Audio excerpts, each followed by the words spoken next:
récompense de Dieu, il y a 3 types de couronnes. La couronne de vie pour les souffrants.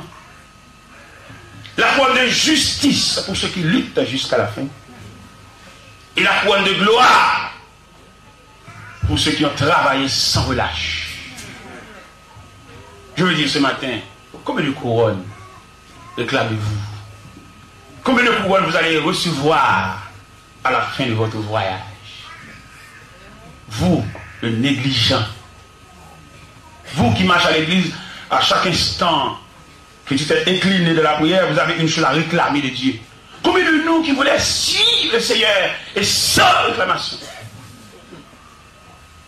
Il y a une différence entre ceux qui vont à l'église en réclamant du Seigneur un micro, une porte de lunettes, une serviette, une Bible. Mais il y a des gens qui marchent avec Dieu tout simplement comme un devoir, dans le sens du devoir. Ils n'ont rien réclamé de Dieu, seulement ils suivent. Même Jean à côté a chanté cantique ça qui dit: quittez-moi tout à souillot pour mettre tes pieds là-dedans. Tout espoir moins pour me suivre, c'est non force seulement. Au guide-moi errer, soutenir que ça finit. Et puis pour moi en ciel, mettre-moi les âmes. Pour Jésus ou t'es pour, tout le monde y a qu'à suivre. Côté loyer du ciel, c'est là y va. Et Jésus moi te promets pour me suivre tout le temps.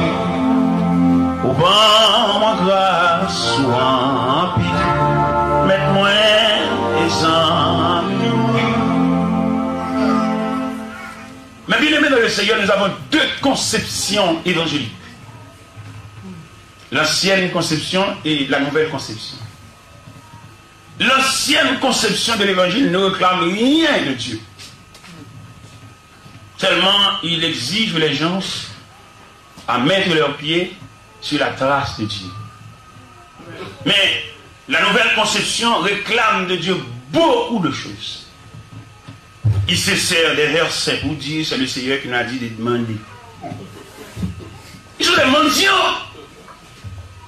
Nous avons beaucoup de mendiants parmi nous. Nous avons plus de mendiants que ceux qui servent Dieu d'une façon désintéressée. N'oublie pas que Job, en marchant avec Dieu, on lui a dépouillé de tout ce qu'il possédait.